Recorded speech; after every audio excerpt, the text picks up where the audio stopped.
Good day, I'm Stephen McHugh and this is your JIS News for Monday, September 20.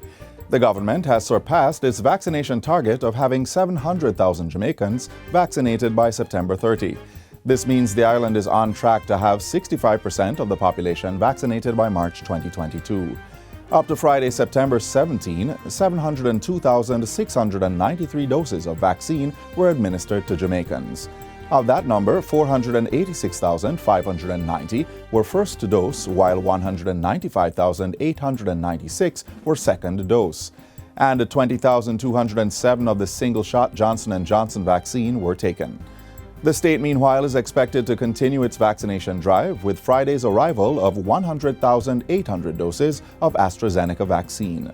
And Jamaicans will now have easier access to vaccines as the Ministry of Health and Wellness has expanded the number of fixed sites to 55 across all 14 parishes.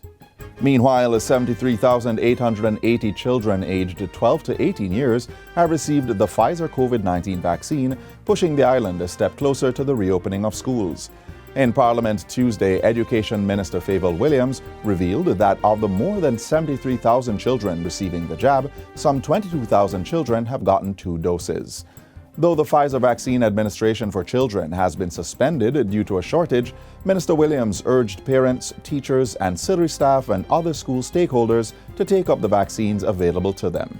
As such, we as adults have a collective responsibility to ourselves and our children to not only steadfastly continue to adhere to the COVID-19 protocols, but to also make that important decision to get the added layer of protection afforded from being vaccinated.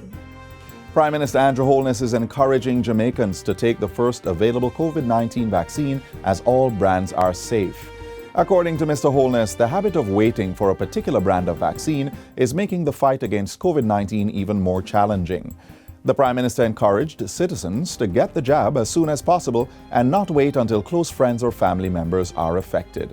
So we can use our own reasoning and our own good judgment and be proactive in our own benefit and take the vaccine. We are now beginning to realize how serious it is. But we shouldn't wait until it reaches so close.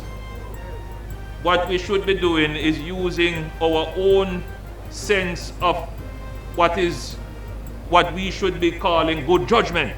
The Prime Minister was addressing Friday's vaccination mobilization at the Cross Keys High School in Manchester. As of September 19, 80,406 Jamaicans have contracted COVID-19, with 1,794 dying from the virus. In other news, the Ministry of Education has begun the implementation of a 7-year high school program.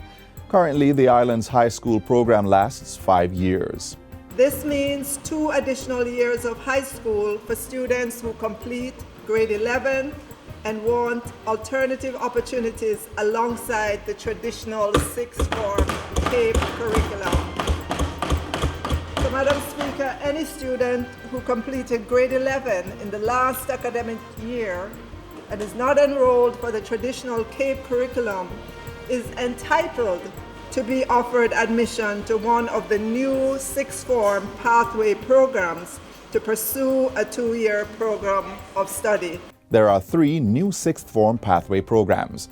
Pathway 1 is the traditional sixth form program, whereby students with 5 or more CXC or CSEC passes undertake 10 CAPE units done over 2 years to read for a CXC CAPE associate degree. Pathway 2 is the technical sixth form program. It is geared towards students with no CXC subject passes but who have attained NVQJ Level 1 or 2 certification. Students will pursue Level 2 in any of the labor market skills of choice in grade 12 and transition to the Occupational Associate Degree program in grade 13.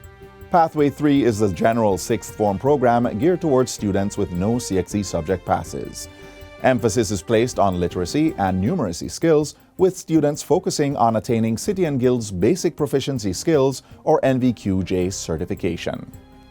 The Ministry of Housing has spent more than $110 million to assist in the regularization of informal settlements. Portfolio Minister Pernell Charles Jr. says even more steps will be taken to provide affordable housing settlement and land ownership across the island. Speaking specifically to Central Clarendon, Minister Charles says focus will be placed on regularizing the Juno Crescent community. The question for us is, what is the next step? The ministry has been assiduously working on moving now from just the upgrade in terms of infrastructure to do the assessments in conjunction with NHT that has provided the funding so that we can get as many families as possible to have their official registered title. Minister Charles says the project is proving to be successful and more than 50 land titles will be ready for delivery within the next 6 to 12 months. And finally, the government has donated medical supplies valued at more than $10 million to the Republic of Cuba. The items are to assist in the fight against COVID-19 in the Spanish-speaking island. Foreign Affairs and Foreign Trade Minister Senator Kamina Johnson-Smith handed over the items to charge d'affaires of the Cuban embassy, Ulysses Calvo Borges, on Wednesday. Senator Johnson-Smith, in a statement, informed that the donation is part of a broader response by the Caribbean community, CARICOM, to Cuba. The donation was organized through a joint effort with Jamaican private sector companies Lasco Pharmaceuticals and Carimed Limited. And that's it for JIS News Today. I'm Stephen McHugh. Thanks for watching.